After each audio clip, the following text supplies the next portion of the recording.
সরকারের প্রবাসী মন্ত্রী আরিফুল হক চৌধুরী, লুৎফুজ্জামান বাবর এবং বর্তমান সংসদের হুইপ সহ শীর্ষ নেতারা এই মামলার আসামি ছিলেন। কিন্তু অত্যন্ত দুঃখজনক এবং ঘৃণ্যজনক বিষয় হচ্ছে সব এমপি মন্ত্রী এবং নেতারা এই মামলা খালাস পেয়েছেন, কিন্তু একজন নিরীহ আলেমকে তারা ওই নেতাদের দায় সরানোর জন্য এই আলেমকে কৌশলগতভাবে উনার উপর দায় দিয়ে উনাকে ফাঁসির রায় ঘোষণা করেছে আদালত।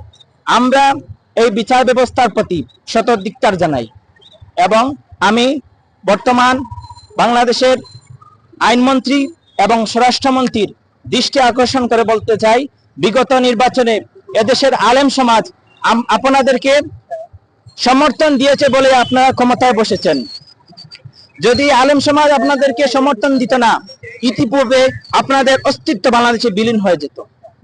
সুতরাং অনতি বিলম্বে আলেম সমাজের সাথে বৈষম্যমূলক আচরণ বন্ধ করা হোক এবং নিরীহ আলেম হাফিজ নাঈম আহমদকে অনতি বিলম্বে মুক্তি দেওয়া হোক এবং বাংলাদেশে সুবিচার নিশ্চিত করা হোক, নয়তো এই এক ইস্যুই আপনাদের জন্য কাল হয়ে দাঁড়াবে। আজকে এখানে সচেতন আলেম সমাজ সহ এখানে উপস্থিত ছিলেন জমিয়তে উলামা ইসলাম বাংলাদেশের নেতৃবৃন্দ, খেলাফত মজলিস, বাংলাদেশ খেলাফত মজলিস সহ সাধারণ জনগণ ছিলেন। আমি কথা বলছি মাসুদুর রহমান সালিম, ছাত্র জমিয়ত বাংলাদেশ সিলেট মহানগর। ধন্যবাদ। এবং আপনারা অবলোকন করেছেন আজকের এই বিশাল আন্দোলন, এই আন্দোলন কোনো দলের একক ছিল না। এই আন্দোলনে অংশগ্রহণ করেছেন সাধারণ আলিম সমাজ, জমিয়ত, খেলাফত মজলিস, ইসলামী আন্দোলন সহ প্রত্যেক দলের সংগ্রামী নেতৃবৃন্দ।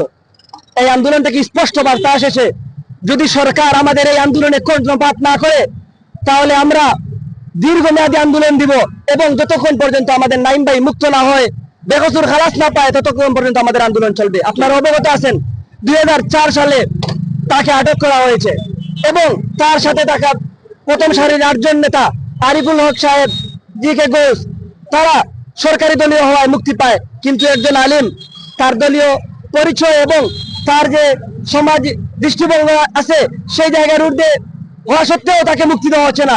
স্পষ্ট ভাষায় মিডিয়ার মাধ্যমে জানিয়ে দেব, প্রিয় বিএনপি সরকার, আপনাদেরকে ক্ষমতায় নেওয়ার জন্য আলিম উলামারা কাজ করেছেন। আপনারা ক্ষমতায় গিয়ে আলিম উলামাদের বিরুদ্ধে চক্ষু তুলবেন, সেই চক্ষু দীর্ঘস্থায়ী হবে না। আওয়ামী লীগকে আমরা এই বাংলাদেশ থেকে বিতাড়িত করেছি। যদি হাফিজ নাঈমকে মুক্তি না দেন, আমরা এমন আন্দোলনের ডাক দিব আপনাদের মসনদ খান খান হয়ে যাবে। সুতরাং যেভাবে আরিফের বিরুদ্ধে আপনারা 20 বছর খালাস দিয়েছেন, ঠিক তেমনি ভাবে একটি মামলায় আপনারা হাফিজ নাঈমকে দ্রুত মুক্তি দেন, অন্যথায় এমন আন্দোলন দিব আপনাদের মসনদ খান খান হয়ে যাবে ইনশাআল্লাহ। আপনাদেরকে আন্তরিক অভিনন্দন। আমি খুবাইব বিন জামিল, ছাত্র জমিয়ত সিলেট কোতোয়ালী থানা।